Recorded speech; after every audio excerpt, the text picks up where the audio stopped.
오늘도 저를 통해서 하고자 하시는 하나님의 말씀을 듣고 여러분의 말씀이 되기를 간절히 소망합니다. 오늘 설교의 제목은 나의 영혼을 구원하라라는 말씀입니다. 나의 영혼을 구원하라. 시작하기 전에 한번 질문을 해볼까요? 여러분은 여러분 자신이 전도가 되었나요? 라고 물어본다면 여러분은 뭐라고 대답하시겠습니까? 나는 지금 내 자신, 내 영혼이 전도되었는가? 라는 한번 고민해 보자는 겁니다. 우리가 내 자신이 전도되지 않고 나타나는 현상이 여러 가지 있습니다. 내 영혼이 전도되지 않고 열심히 교회 다니는 모습 가운데 나타나는 여러 가지 반응 중에서 가장 많은 반응들이 어떤 것이냐면 교회를 그냥 올 수밖에 없는 상황이고, 또는 교회는 열심히 다니는데 보여지는 행동과 보여지는 여러 가지는 있는데 거기에 내 영혼은 거기에 구원되지 못하고 겉모습으로 드러나는 봉사와 여러 가지 상황이 있다는 거죠. 이것은 오늘날뿐만 아닙니다. 이 과거에 있었던 신약 시대에도 마찬가지예요. 우리 예수님 시대를 우리 고대 시대라고 합니다. 이 고대 시대에도 마찬가지였습니다. 예수님이 죽고 나서 사도 바울이 있었는데, 그 사도 바울은 원래 바울이 이름이 아니라 사울이었습니다. 사울이라는 사람이 있었는데 이 사람이 신앙이 있었어요. 신앙이 얼마나 열심이었는지 정말 보통 사람이 상상도 할 수 없을 만큼의 신앙인이었습니다. 그는 하나님을 믿는 사람이었어요. 단지 그가 믿지 않는 것은 뭐냐면 얼마 전에 죽은 예수 그리스도는 믿지 못하겠다는 거예요. 그가 예수 그리스도가 메시아라고 인정하지 못한다는 겁니다. 그는 하나님을 믿으면서 예수 그리스도를 인정하지 못했어요. 정상적인 하나님을 믿었다면 하나님과 예수 그리스도와 성령님이 하나라는 삼위일체 하나님이 느껴지고 그 예수 그리스도를 받아들였을 텐데 그렇지 않았습니다. 그는 그렇게 받아들이지 못했어요. 그는 하나님을 믿고 하나님의 신앙에 대해서 얼마나 열심이었는지, 지금으로 말하면 자기의 직업도 그만두고 자기가 하고 싶은 거 모두 다 그만두고 온전히 신앙에만 열심이었어요. 근데 그 신앙이 어떤 열심이었냐면 예수 그리스도를 인정하지 않기 때문에 예수 그리스도라는 그 이단의 왕을 믿는 그 사람들, 그리스도인들을 무시하기 시작했습니다. 그리고 그 신앙의 열심으로 그 사람들을 찾아다니면서 핍박하기 시작했어요. 그 핍박하는데 어느 정도로 핍박했냐면 7 집사 중에서 첫 번째 집사였던 스데반 집사가 묶여서 돌로 맞아 죽게 되었습니다. 예수 그리스도를 믿는다는 이유 때문에 당시에 핍박을 받고 돌로 맞아 죽었어요. 그 모습을 보면서 아주 통쾌하면서 아주 기뻐하면서 만족스러워하고 아주 당연하다라고 생각했어요. 사람이 신앙을 갖고서 돌로 맞아 죽는데 당연하다고 생각했습니다. 왜? 진짜 하나님을 믿는 게 아니라 하나님이라고 말하는 예수 그리스도를 인정한다는 이유 때문에 그렇게 그것이 당연하다고 생각했습니다. 신앙의 이름을 가지고 그는 그렇게 열심히 했어요. 자기 직업도 그만두고 자기 생활도 버리고 온전히 예수 그리스도를 믿는 사람들을 잡으러 다니는데 정신 팔려 있습니다. 사도 바울이 믿었던 것은 구약이죠. 구약의 하나님의 율법입니다. 그런데 예수 그리스도는 말하죠. 구약의 율법은 완전한 복음이 아니다라는 거예요. 약간 불완전한 복음이라는 겁니다. 반쪽 복음이라는 거죠. 예수 그리스도가 빠진 반쪽 복음. 반쪽 복음을 가지고 반쪽 복음이 그에게 들어왔습니다. 사도 바울에게 들어왔어요. 반쪽 복음이 그에게 들어왔는데 이 반쪽 복음을 가지고도 그가 엄청난 능력이 나타났습니다. 어떤 능력이 나타나냐면 자기의 모든 것을 버리고 그 신앙을 지키지 않는 사람을 핍박하기까지 그는 그렇게 열심히 했어요. 대단한 사람입니다. 요즘 말하면 여러분 예수 그리스도 때문에 여러분의 직업과 모든 것을 다 버리고 여기에 올인한다. 쉽지 않죠. 쉽지 않습니다. 이 반쪽짜리 복음을 가지고도 이만큼 능력이 나타나는데, 그렇다면 진짜 복음은 뭐냐면 구약과 신약이 합쳐진 복음이에요. 완벽한 복음입니다. 이게 완벽한 복음이 한마디로 구약의 복음과 예수 그리스도가 합쳐지면 완벽한 복음이면 어떤 능력이 나타날까요? 이 반쪽짜리 복음으로도 이만큼 엄청난 능력이 나타났습니다. 이 바울이 신앙의 반쪽짜리 복음을 가지고 사람을 죽는 것도 합당하게 여겼다고 했습니다. 구약이라는 신앙의 열심으로 그리스도를 믿지 않는 사람들, 예수님을 직접 봤는데도, 그럼 예수 그리스도가 계셨을 때 살아있던 사람이에요. 직접 봤는데도 십자가에서 죽어서 이제 그거를 믿는 사람들도 보면서 그는 그걸 믿지 못하고 그 사람들 핍박하기 일어났습니다. 반쪽짜리 복음을 가지고서 이렇게 됐다는 거예요.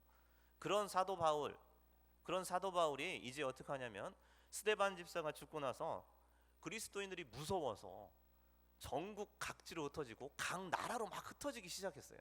왜? 거기 있으면 잡혀서 자기도 돌로 맞아 죽거나 아니 화형당할 수밖에 없기 때문에 막 도망 다니기 시작했습니다. 이 사도 바울이 얼마나 악독한지요. 그가 오늘 우리가 읽지는 않았습니다만 9장 1절에 보면 이렇게 돼 있어요.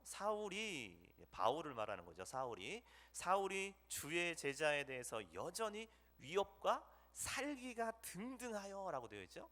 아주 살기가 등등해서 이 도망다니는 그리스도인들을 뒤쫓아다니면서 잡으러 다녔어요.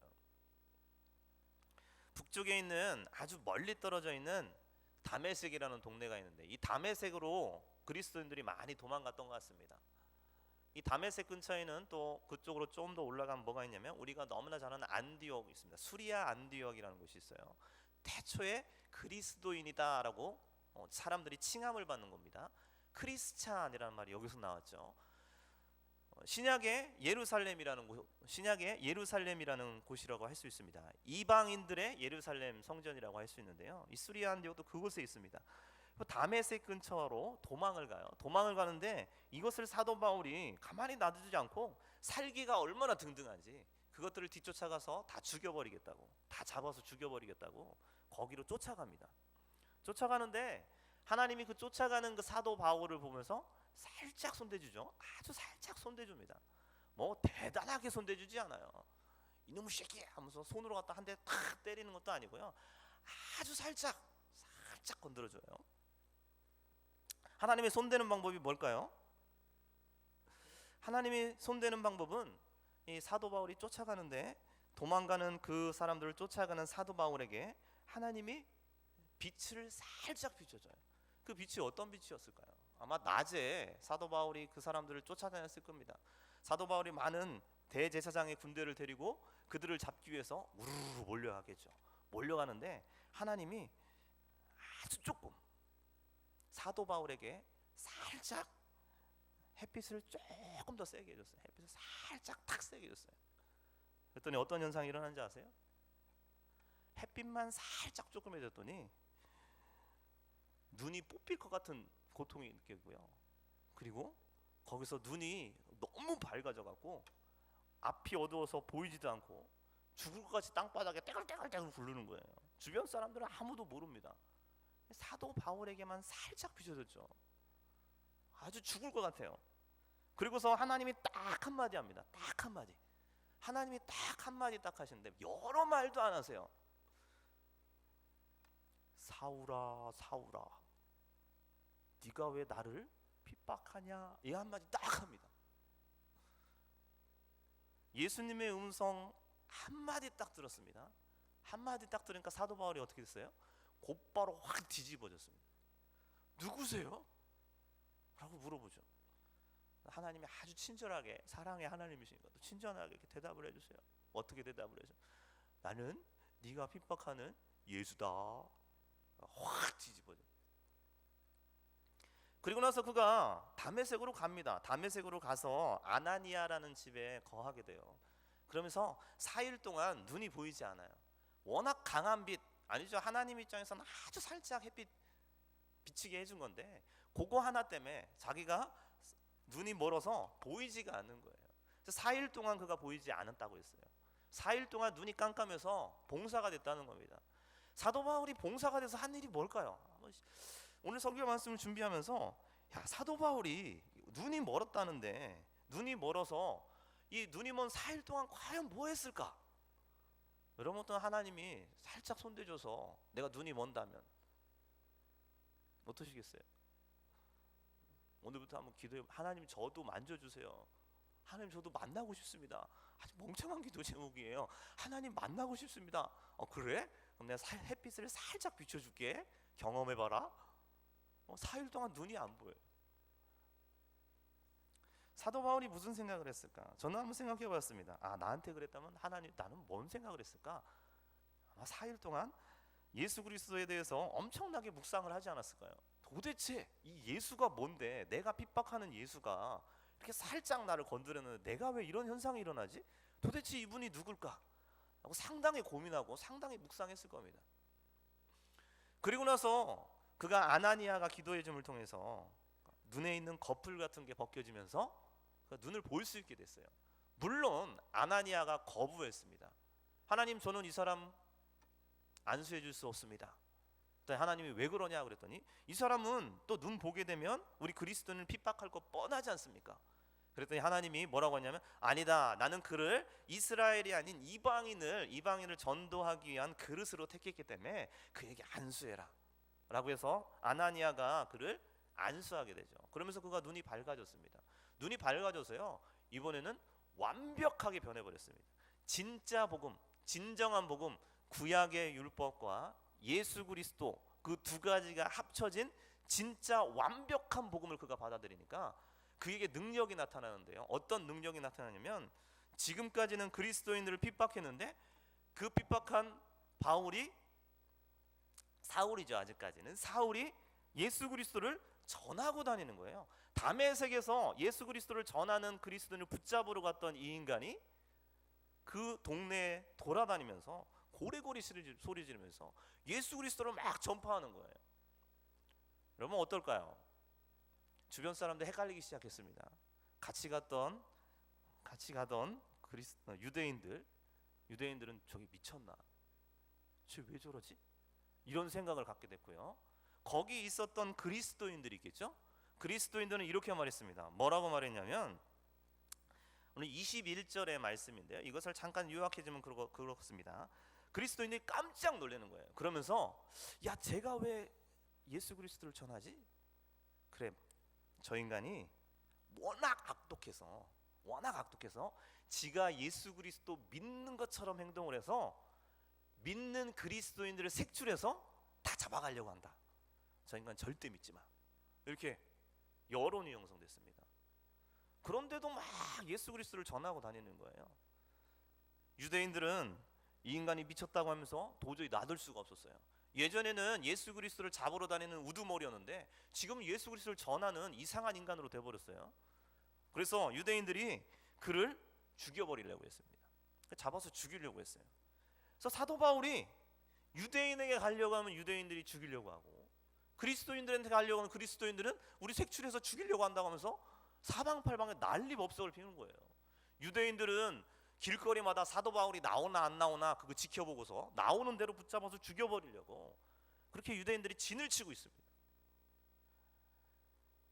그런 사울이 그날 저녁에 찌질하게 성전 꼭대기에서요, 이렇게 과일 바구니죠, 과일 바구, 사람 하나 들어갈 수 있는 광줄이라고 하죠. 여기에 들어가서 자기를 인정하는 그리스도인 몇 명이 밧줄로 갖다 성 아래로 이렇게 내려줘서 그 밤에 찌질하게 도망갔어요. 이러지도 못하고 저러지도 못해서 도망갔습니다. 그런데 그가 부끄러워하지 않았죠. 다메섹에서 그래서 광주리를 타고 도망갔습니다. 그럼 복음의 능력은요, 진짜 경험을 하면 인생이 완전히 바뀌어 버립니다. 사도 바울은 그 전에 핍박하는 인간에서 다시 완벽한 복음을 접하고 나서 완전히 뒤집어졌죠. 이 복음의 능력은 반쪽짜리 복음을 가지고 나서도 엄청난 능력이 일어나는데, 그 반쪽짜리 복음은 어떤 능력이 일어났습니까? 그가 신앙에 열심이었는데 그가 하나님이 원하는 신앙이 열심이 아니었어요. 그럼 나는 어떤 복음을 갖고 있나요? 완벽한 복음을 갖고 있나요? 아니면 나만 알고 있는 복음을 가지고 그 복음의 감격에서 나는 무언가를 열심히 하는데 그게 하나님이 원하는 것일까라고 고민해 본 적은 있으십니까?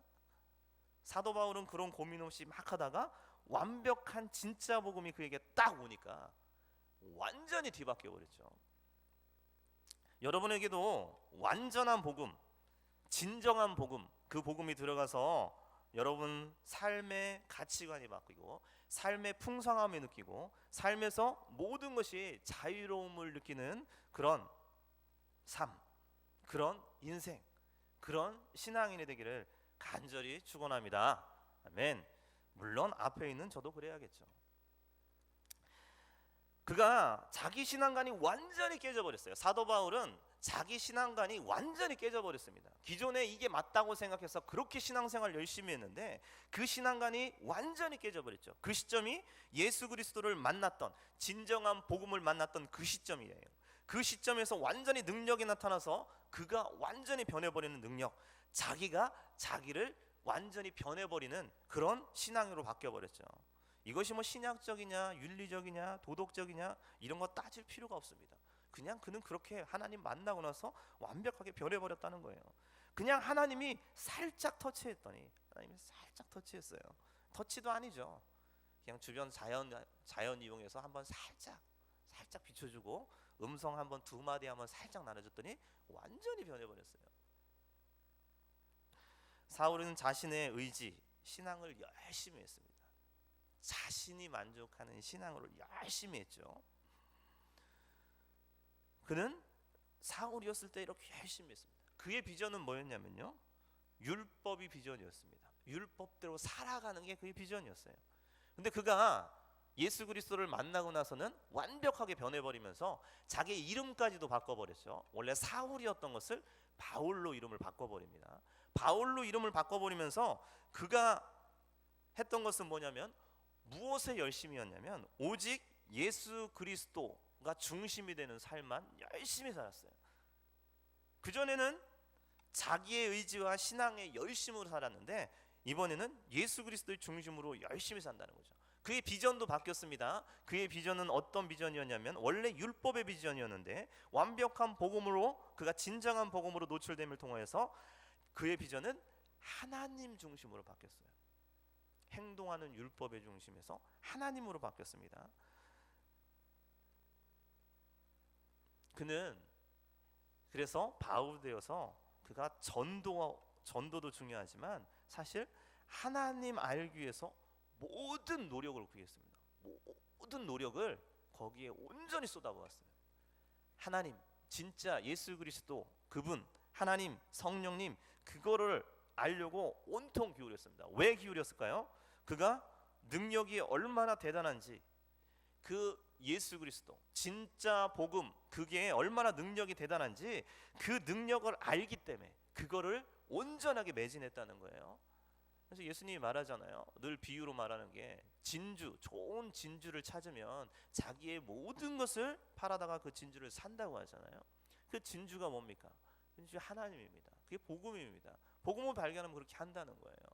모든 것을 거기에 매진한다는 겁니다. 사도 바울은 그걸 느꼈어요. 느낌을 통해서 그 능력이 얼마나 대단한지, 그 가치가 얼마나 대단한지 그가 완전히 뒤집혀서 이거에만 완전히 몰두하는 사람이 되어버렸습니다. 근데 우리는 이렇게 말할 수 있죠. 목사님, 그러면 복음의 능력이 그렇게 대단하면, 그렇게 완전히 뒤집혀서, 사람이 완전히 뒤집혀서 이렇게 바뀌는 대단한 거라면 그럼 우리에게도 사도 바울처럼 해주면 되잖아요. 하나님을 이렇게 만나게 해주면 되잖아요. 하나님 사도 바울처럼 이렇게 체험하면 되잖아요. 한번 체험해 보시겠어요? 오늘부터 기도해 드릴 수 있어요. 특별하게 영혼 구원한다는데 하나님 느끼게 해주세요. 하나님 사도 바울처럼 이 사람 만져주세요. 그러니까 하나님이 여러분에게 햇빛을 살짝 비춰주고, 그리고 나서 음성 한번 살짝 들려주고, 내 마음이 막 요동이셔서 기쁘고 어쩔 줄을 모르고 이렇게 할 것 같습니까? 우리가 야곱의 축복이 있다고 하는데 야곱처럼 우리도 하나님 경험하면 얼마나 좋겠어요. 하나님 만나고 싶습니다. 야곱이 하나님 만났죠. 하나님 만나서 하나님 어떻게 했는지 아세요? 살짝 터치해줬더니 환도뼈가 확 부러져 버렸어요. 여러분 야곱적으로 하나님 만나고 싶으세요? 오늘부터 기도해드리겠습니다.